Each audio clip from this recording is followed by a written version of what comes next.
Boa noite, caras e caros camaradas. Queria saudar a todos e a presença de todos. E é com muita satisfação que verifico em todos os sítios onde tenho ido, e aqui também em Setúbal, uma grande mobilização para este debate que temos de travar. Isso é um excelente sinal, porque significa que os socialistas e os amigos do PS estão bem conscientes daquilo que os portugueses nos estão a pedir. E aquilo que os portugueses nos estão a pedir é termos um PS mais forte que ajude a mobilizar Portugal. E nas eleições europeias houve uma mensagem claríssima. O tempo deste governo acabou, o tempo desta política acabou, e os portugueses querem claramente uma mudança política. E aquilo que dizem ao PS é que pedem ao PS que faça algo mais, que dê um suplemento de confiança, que dê uma força motivadora, que dê uma energia de mudança que permita, de facto, concretizar esta mudança. E a questão fundamental que se nos põe, ou talvez a primeira questão fundamental que se nos põe, é saber como é que é possível a mudança. E aí, as eleições europeias também nos disseram algo. Para que haja mudança, não podemos ter uma pequena vitória. Para haver mudança, à derrota histórica da direita tem de responder uma vitória histórica do Partido Socialista. E é por isso que é fundamental dar força a Deus.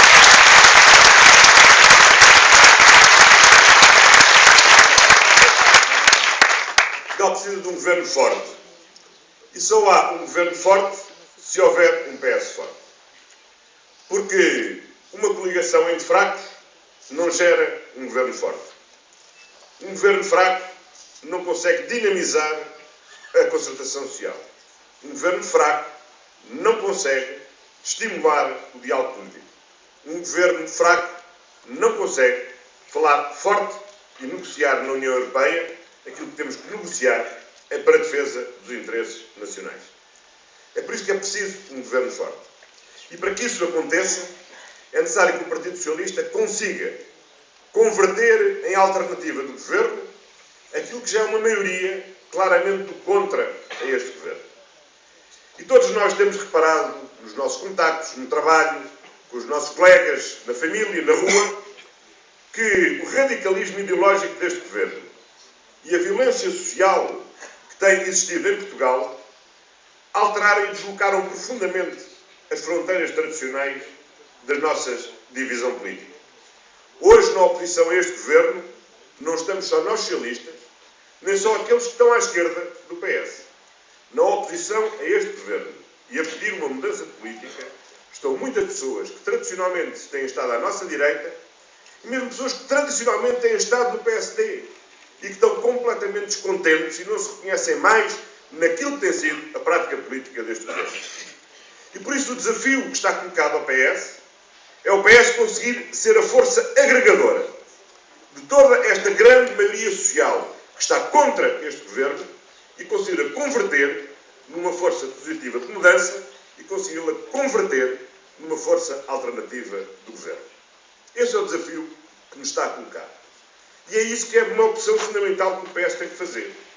É se o PS está conformado com os resultados que teve, se o PS está conformado em ser, como a direção do partido tem dito, garantir que não há solução de governo sem o PS, ou se o PS tem a ambição de ter, de facto, uma maioria e não ser um contributo para um governo, mas ser a solução do governo em Portugal.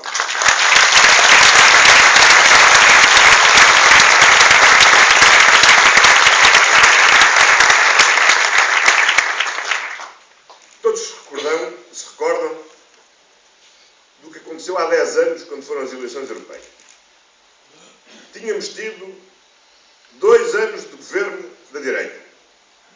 E sejamos claros, olhando hoje para trás, o Durão Barroso era um menino de couro comparando com o que tem sido este governo. O PS foi flagelado de todas as formas durante esses 2 anos. Tivemos mesmo a infelicidade de ver o nosso cabeça de lista a falecer numa circunstância não bonita, último dia da campanha eleitoral. A direita teve ainda nessa altura 34% ou 35%. E o PS teve o seu melhor resultado eleitoral de sempre, com uma vitória, essa sim histórica, com mais de 44% nas eleições europeias.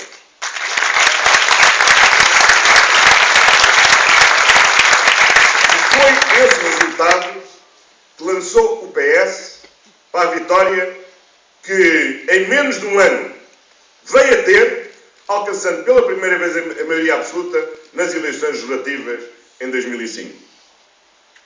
Ora, se nós nos conformamos com o resultado que tivemos, se não percebemos que aquilo que os portugueses nos dizem é que temos de fazer mais do que temos feito até agora, nós de facto não chegaremos às eleições legislativas com capacidade de fazer a mudança que os portugueses pedem que seja feita. E é por isso que a pergunta que nos temos todos de fazer é o que é que cada um de nós pode fazer para reforçar o Partido Socialista e que o Partido Socialista tenha este suplemento de confiança. Essa foi a pergunta que eu me fiz a mim próprio e é por isso, e só por isso, que eu estou aqui. Porque acho que é meu dever dar o meu contributo para fortalecer o PS e dar força ao PS para poder ser o líder desta mudança que antes era para fazer.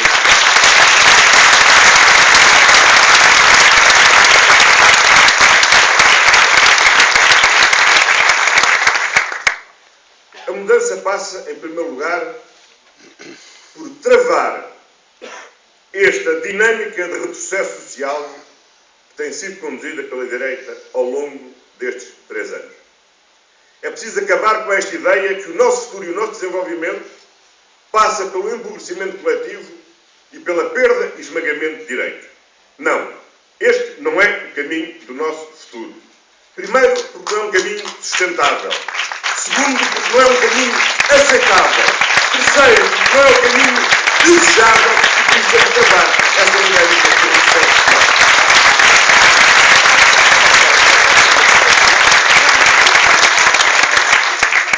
Temos de travar esta situação de confronto permanente na sociedade portuguesa. Confronto entre o Governo e a Constituição. E divisão permanente entre portugueses. Entre funcionários públicos e todos os outros. Entre novos e idosos. Como se uma sociedade não fosse o conjunto dos laços sociais que temos uns com os outros e a partilha de valores que temos de partilhar uns com os outros. Não é fomentando a divisão e o egoísmo que nós podemos vencer esta crise. Todos nós queremos certamente os melhores para os nossos filhos. Mas nenhum de nós pode aceitar ter de ser colocado na situação de escolher entre o futuro dos nossos filhos e o presente das nossas mães e dos nossos pais. Não. As famílias não se fraturam, as sociedades não se fraturam, porque nós somos uma comunidade coletiva e temos de coletivamente e solidariamente enfrentar e vencer esta crise.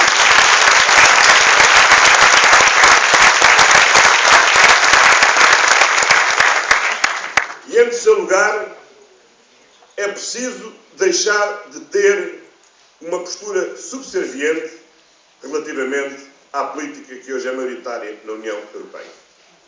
Esta política que é maioritária é uma política que não serve os interesses nacionais. Aquilo que se tem acontecido na Europa teve uma tradução gravíssima nas últimas eleições europeias, com o enfraquecimento dos partidos centrais e o fomento do extremismo. Nos casos da extrema-esquerda, noutros casos da extrema-direita, mas em todos os casos enfraquecendo a Europa e a solidez do apoio popular ao projeto europeu. É preciso mudar esta política na Europa.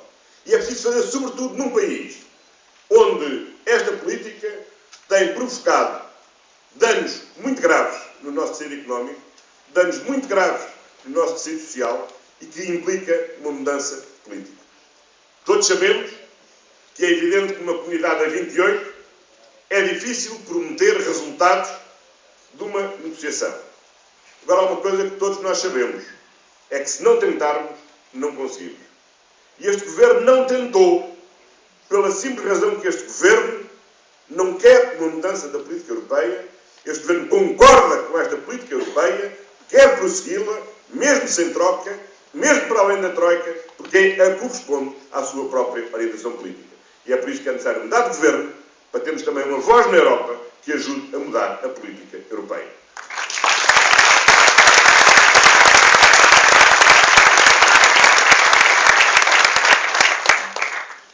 Mas, sobretudo, nós temos que romper com este círculo vicioso em que o país está bloqueado. Este governo já não consegue encontrar soluções no quadro constitucional e a única alternativa com que se debate permanentemente e nos confronta é ou com o aumento dos impostos ou com o corte das pensões, dos salários e dos direitos. Não é alternativa e não podemos continuar neste equilíbrio instável e no qual estamos num impasse.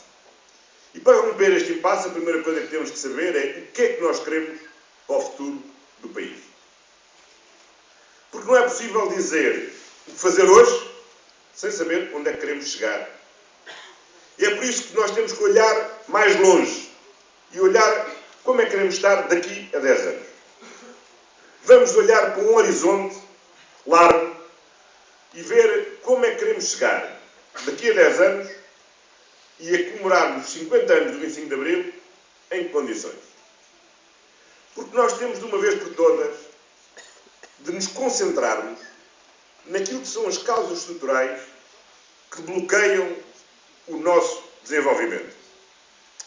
Todos nós sabemos que depois daquela grande demagogia da direita, a verdade é que as crises não começaram em 2011 nem em 2008. A crise profunda que o país atravessa remonta pelo menos ao princípio deste século, ao ano 2000. E basicamente, porque de facto a nossa estrutura económica era excessivamente frágil, excessivamente enquilosada, excessivamente impreparada para enfrentar um triplo choque competitivo que o país sofreu com a entrada no euro, com o alargamento da Europa a leste e com a entrada da China no mercado global. E desde aí, a verdade é que nós temos vivido um longo período de estagnação económica. É verdade que há uns anos crescemos um bocadinho e a seguir voltamos a entrar em ciclos de recessão. E isto implica nós percebermos que não podemos continuar a olhar só para os sintomas da crise e que de uma vez por todas temos que nos concentrar duradouramente a fazer o que é necessário fazer para combater as causas profundas da crise. E para o fazermos, nós temos de facto de atacar aquilo que são os condicionamentos que bloqueiam a nossa capacidade de crescimento. Isto não se faz em 2 dias. Isto não se faz num mandato curto. Isto não se fez nem com o choque fiscal, como não está a ser feito com o choque de empobrecimento. Isto implica um trabalho continuado, persistente, duradouro, onde vamos acumulando políticas, medidas, consolidando-as, tendo em vista alcançar um objetivo. E é por isso que é absolutamente decisivo podermos ter uma agenda para a década. Uma agenda que identifique as causas profundas e que as consiga construir um conjunto de causas nacionais que sirvam de base ao diálogo político e que sirvam de base à mobilização dos agentes económicos, dos agentes sociais, dos parceiros sociais, das empresas, dos agricultores, das universidades, tendo em vista concentrar-nos num conjunto de domínios bem delimitado e trabalharmos esses domínios persistentemente durante 10 anos. Eu acho que há 4 domínios fundamentais. Um tem a ver com a valorização dos nossos recursos, outro tem a ver com a modernização do nosso tecido empresarial e da nossa administração, outro tem a ver com a coesão social e outro tem a ver com o investimento na ciência e na cultura. A coesão social é fundamental, porque não há uma sociedade digna desse nome se não valorizar e reforçar a coesão social. E reforçar a coesão social significa hoje pelo menos 3 coisas fundamentais. Uma, que durante muito tempo, excessivamente, muitos entenderam que se calhar já não era uma prioridade na sociedade de hoje, mas que depois destes 3 anos de governo da direita tem que ser de novo uma prioridade, que é a valorização do trabalho e a dignificação da relação de trabalho.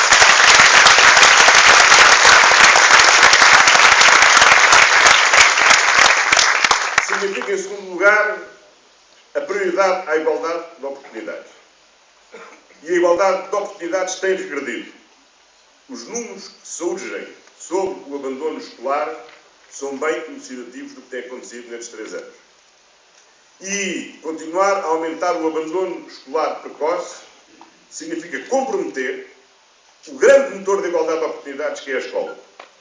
E o abandono escolar precoce significa cortar as pernas a quem tem a oportunidade de poder desenvolver plenamente o seu potencial de acordo com as suas capacidades e do esforço que consiga empenhar. Não podemos aceitar que continue a aumentar o abandono escolar precoce.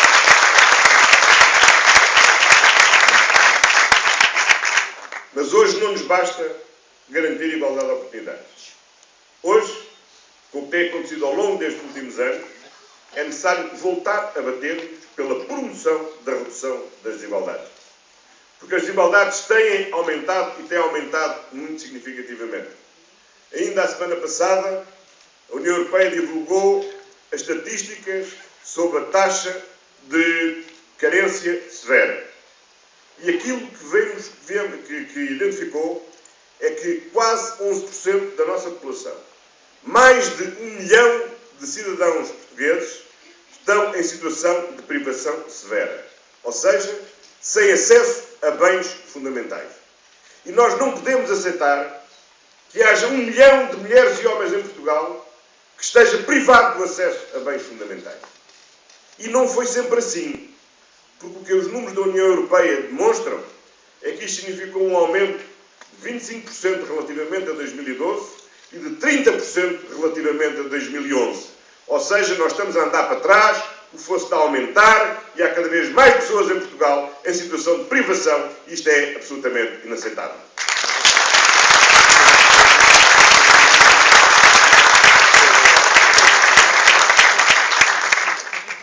Nós precisamos de modernizar o nosso tecido empresarial e a nossa administração pública.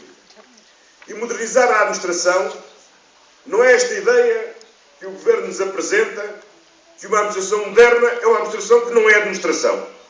Porque os serviços fecham ou porque os serviços se afastam do sítio onde as pessoas estão e onde têm direito a ter acesso à prestação de serviços.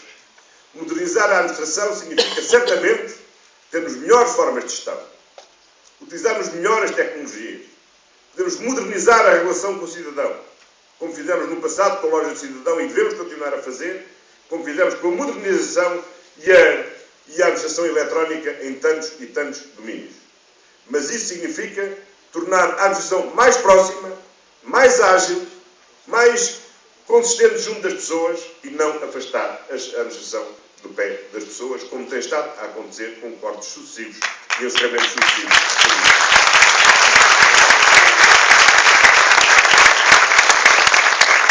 Precisamos de empresas fortes. Todos sabemos que o crescimento não se decreta, nem é o Estado que o faz, e a riqueza e o emprego são as empresas que o geram. Por isso temos de ter um tecido empresarial forte e um tecido empresarial modernizado. Isso significa desbloquear os impasses que têm no acesso ao crédito. Significa ter uma administração que é ágil e que apoia o desenvolvimento. Ter boas condições para a internacionalização e poder ter bons incentivos para se poder modernizar. Mas sem um tecido empresarial forte, nós não conseguiremos dar o salto que temos que dar. Agora, para termos um tecido empresarial forte, não o teremos esmagando direito, nem numa estratégia de empobrecimento.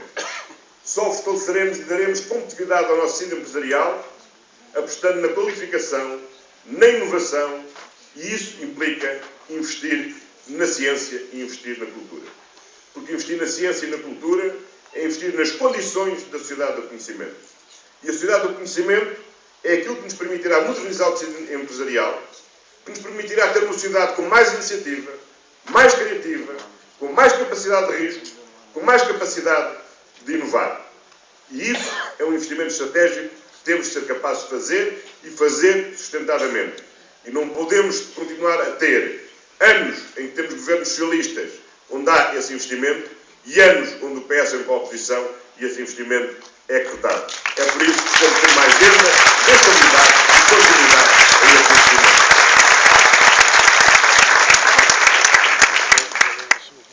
Temos, por fim, valorizar os nossos recursos. E há pelo menos 3 recursos absolutamente fundamentais que temos de saber valorizar. O primeiro, obviamente, são as pessoas. E não podemos aceitar, nem conformar-nos, a ver a primeira geração que atingiu níveis de qualificação próximos dos níveis de qualificação da média europeia estar a ser desperdiçada ou no desemprego ou na imigração. Foi um grande investimento que o país fez e é um investimento que o país tem de saber aproveitar. E ao contrário daquilo que o Governo insinua, nós não temos excesso de pessoas qualificadas. Não temos excesso de licenciados. O que temos é falta de empregos qualificados que absorvam essa nova atividade.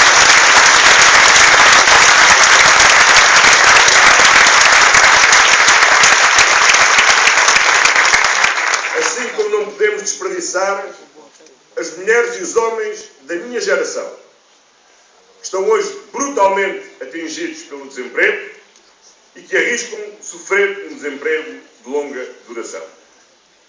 Nós não podemos aceitar que em Portugal haja pessoas prescindíveis e todos somos necessários para os desafios do futuro. E recuperar toda esta geração para o mercado de trabalho é fundamental, em primeiro lugar, para a própria sustentabilidade do nosso Estado Social e para a própria sustentabilidade das nossas finanças públicas. Significa gerar riqueza que gera receita e não continuar a gerar pobreza que implica despesa e subsídios de suporte social. Significa, em segundo lugar, contribuir para o crescimento. Porque se é verdade que não há emprego sem que haja crescimento, o próprio emprego é também gerador de crescimento. Mas é, sobretudo, essencial por uma outra razão. É que é devolver a todas estas pessoas a oportunidade de recuperarem a dignidade e o sentido de realização pessoal que só o acesso ao trabalho permite realizar totalmente, e isso nós não temos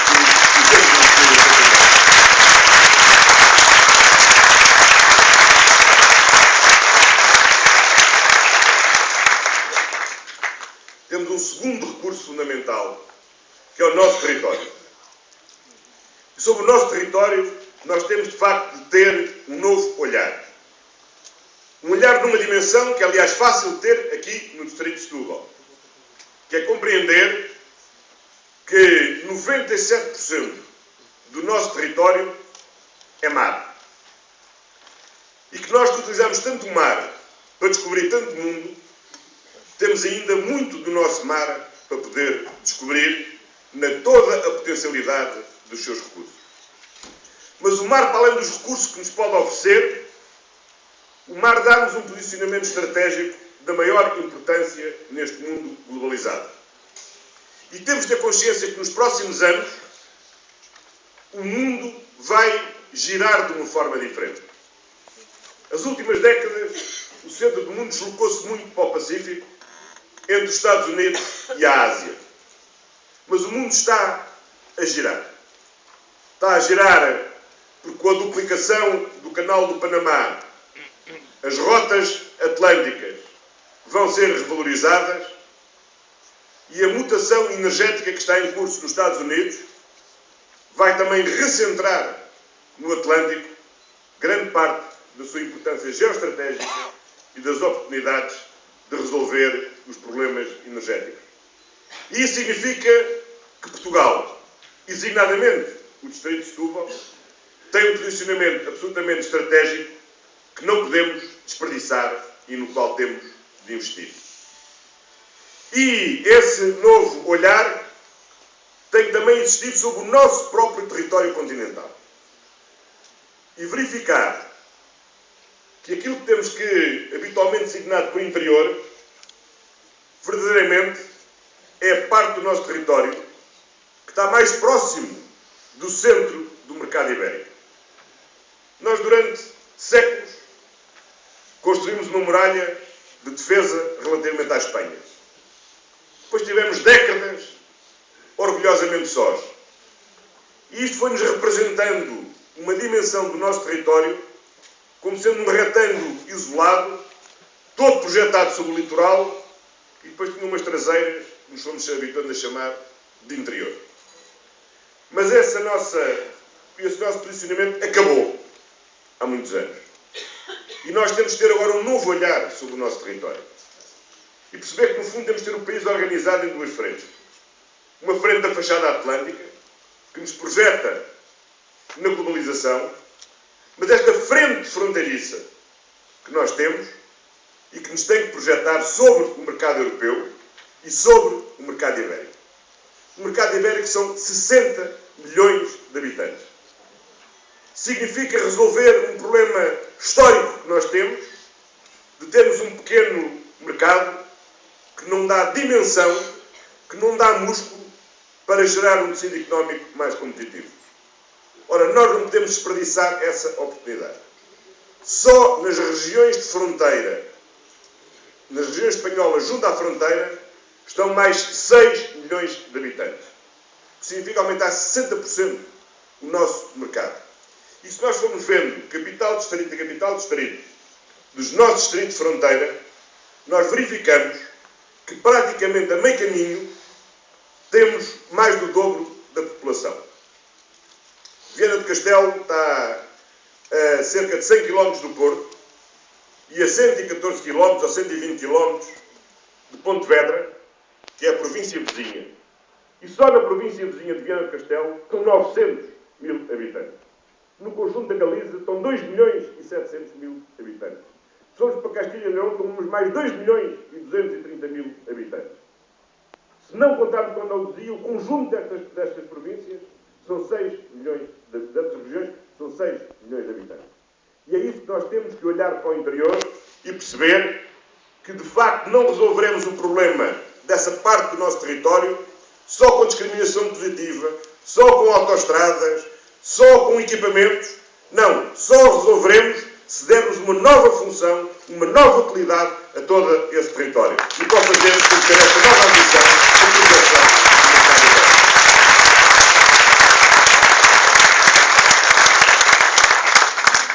E o terceiro recurso fundamental que nós temos, eu sei que o Vítor Ramalho é particularmente sensível a ele, e que tem que ser mobilizado em conjunto com esta rede, com as pessoas e com o território, é a língua e a relação que a lusofonia e o espaço ibero-americano construímos ao longo de séculos. Nós sabemos bem que somos europeus na geografia, na cultura, mas sabemos também que temos muito mais mundo para além da Europa. E esse outro mundo que nós temos é um mundo que nós temos que saber valorizar. Porque é um capital extraordinário que nós temos no mundo de hoje, não é um mundo fechado nas fronteiras, mas que é um mundo global. Aliás, muitas empresas, muitos dos empregados em Portugal, redescobriram o Brasil, redescobriram Angola e outros países africanos nos últimos anos para encontrar as oportunidades que não têm encontrado aqui em Portugal. E isso significa que é um enorme ativo que nós temos de ser capazes de mobilizar. Portanto, nós temos a oportunidade e temos a necessidade de valorizar os nossos recursos, de modernizar o nosso tecido empresarial e da nossa administração pública, de investir na ciência e na cultura e de reforçar a coesão social. E sejamos claros, hoje não é possível ter a ilusão que há resultados fáceis nem resultados de curto prazo. Para fazermos aquilo que vale a pena fazer e que é necessário fazer, para atacarmos os problemas com que nos confrontamos desde o início deste século, é conseguirmos ter, durante os próximos 10 anos, os nossos esforços concentrados nestes domínios e termos a persistência para continuadamente irmos trabalhando arduamente, passo a passo, para ir concretizando estes objetivos. E se o conseguirmos fazer, daqui a 10 anos podemos chegar e dizer valeu a pena porque resolvemos vários dos nossos problemas estruturais, desfizemos vários dos nós que bloqueavam o nosso desenvolvimento. Se quisermos continuar a ter soluções precárias, seja por via do endividamento, seja por via do empobrecimento, nós não chegaremos lá, porque mais tarde ou mais cedo a crise vai nos bater de novo à porta. E, portanto, se queremos vencer a crise, temos de atacar de uma vez por todas os problemas estruturais.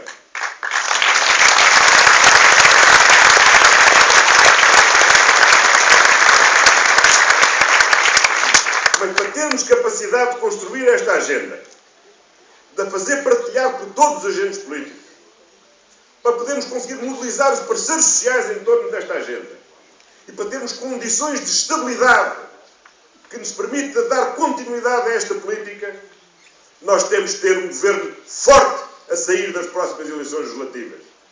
Porque se tivermos a sair das próximas eleições legislativas um conjunto de partidos fraquinhos na casa dos 30 e poucos por cento ou dos 20 e muitos por cento, nós o que teremos é uma coligação de fracos e seremos incapazes de fazer a mudança e seremos incapazes de fazer a mudança.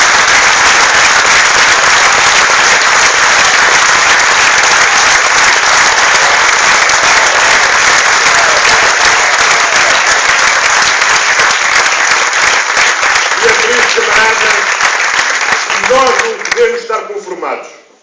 Porque o país não está conformado. O país está ansioso e anseia pelo PS e tem pressa pelo PS, porque tem pressa pelo país e pela resposta que deve ao PS e deve ao país.